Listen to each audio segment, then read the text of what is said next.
All right, so first up, we have Steve Grieve, who is the director of Grieve Anderson Architects based here in Adelaide. Steve actually graduated in architecture from New South Wales, but he's actually been practicing as a registered architect in South Australia since 1978.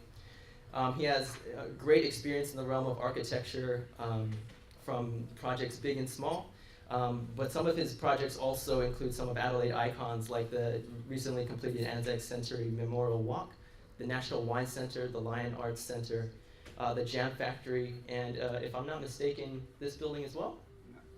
No. No? Okay. You are mistaken. I am mistaken. We did a festival here. Oh, we did a festival, and they also did the depot here as well. So everyone, welcome Steve. I'm going to talk a little bit about an aspect of sustainability rather than sustainability in a holistic sense, and I'll explain why very quickly. Location is a major issue in this case. That's Goolwa. That's the location of, for those of you who don't know Goolwa, that's Hindmarsh Island on the right and the dreaded Hindmarsh Island Bridge. And our site is around here, which is here, only a couple of 100 metres from breaking surf.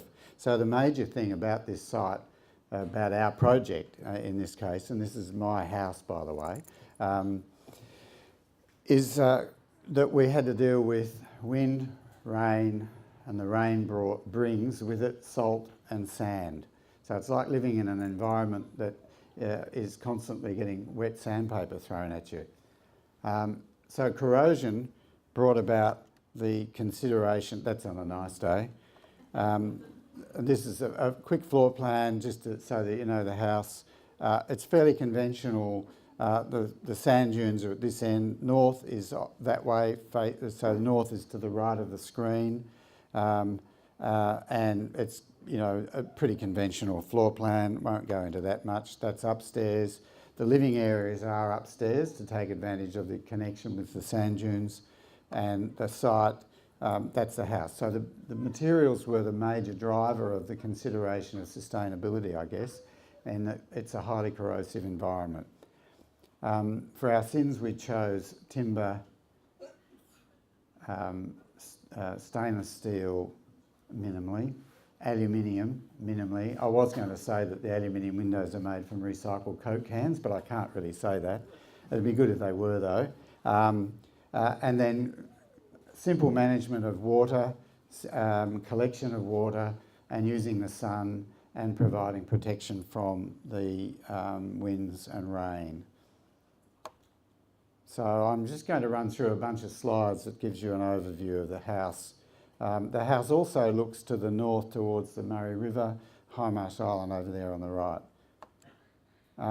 You've already seen that in the, and that's the rear of the house facing the dunes.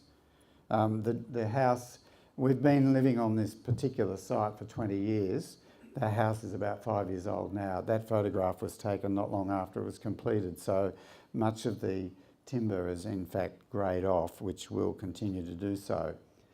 In terms of materials, the timber selected, I spent a lot of time researching timber for this house. We ended up using a timber called Pacific teak. It's a plantation timber grown in the Solomon Islands. So from a sustainability point of view, we've been sustaining a remote community in the Solomon Islands. One could look at it that way. The advantage of this particular timber is that its shrinkage is about 1%. Australian hardwoods shrink as much as 8 and 9%. So in terms of long-term sustainability and allowing water ingress into the timber itself, it's minimal in this case. it is performing very well after 5 years. That's just a night shot. So here's some of the, you can see here that it's weathering. All of the timber in that image pretty much is the Pacific teak, except for this, which is an Australian hardwood beam. The main issue about this house was to engage with the dunes, which is also, of course, the source of all of the corrosive elements. But the dunes are fabulous, and they're very stable. We're on about the, maybe at least the tertiary dune, so it's not moving anywhere. The house has got one downpipe, one gutter, one downpipe. I felt that was really important because having lived there in an earlier place that was built in the 60s, constantly the gutters were filling with sand, not working, spilling water all over the place. This is a very generous gutter, stainless steel, 400 millimetres wide, single, as I said, straight into the rainwater tanks. We've only got one source of heating, which is a slow combustion heater, timber. One of the other aspects, a major aspect, is the fact that we want it to have high levels of amenity. I can't see that right. I'm going to really race now. High levels of amenity, which means lots of natural light in the house, natural light, different times of day. That's in the afternoon. That's sunrise, so it's getting light from all sorts of different levels. Internally, we've used lots of timber. Connectivity through the house, so from one space to another, you can look through the kitchen out at the dunes. This is the system of the window system, which conventional enough, sliding doors, but the louvers on the right are a bit of a trick. We needed cross ventilation, so ventilation is generally, particularly at night, via the louvers on the left there, high level louvers there, shade of course, and that doesn't let blowing, high level wind through. It lets a sort of a gentle breeze, so that's why we use that. We've got solar panels. We haven't paid for electricity since we've been there, and in fact these panels have paid for themselves, so they've done very well. We got in early and got a very good subsidy for returning to the grid, I must say. But they shade the back, the southern facing deck in the summer, so they provide shade. I've always felt it's really dumb when I see panels shading a roof. Let's shade persons with the panels. That's our solar hot water heater, evacuated tube, which you've seen, and I'm really going to race now. This is my system of shade on the front. High tech, very high tech, this one. You can see that it moves in and out in different seasons. It's got to be solid like that because it's so windy. You can't use shade cloth or anything like that. It just gets destroyed.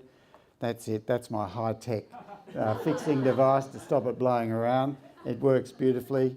The other thing is corrosion, as I said, is a big problem. So all of the timber has got copper caps on the end to protect them. And as I was saying, corrosion is the big worry for me down there. And if corrosion doesn't get you, the rough surf, the strong currents, or the snakes will. Thanks.